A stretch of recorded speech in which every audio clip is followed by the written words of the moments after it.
আরে কি হলো মেয়ে? মা খুব ঠান্ডা পাচ্ছে, একটা সোয়েটার কিনে দাও। হ্যাঁ মেয়ে, ঠান্ডা তো অনেক পড়েছে, ঠিক আছে চলো। বাবা সোয়েটারটা তো ছোট হয়ে গেছে, আরেকটা কিনে দাও।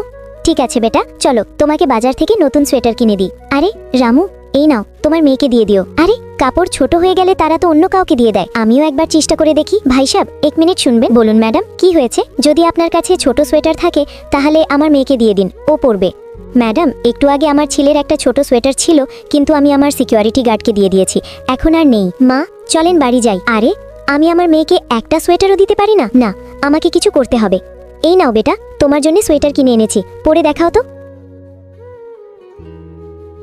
আরে পাপা, এটাও ছোট হয়ে গেছে। কি ছোট হলো কিভাবে? মাপ দিয়েছো কিভাবে? এই নাও, এটা তোমার জন্য সোয়েটার এনেছি। কিন্তু তোমার তো ছোট সোয়েটার ছিল না। আমি দোকানে গিয়ে ছোট সোয়েটারই নিয়ে এসেছি। ধন্যবাদ ভাইয়া। এই ছবিটাকে সুন্দর মনে করলে ভিডিওতে লাইক করে চ্যানেলটাকে সাবস্ক্রাইব করো, এরপরে আল্লাহ লিখো।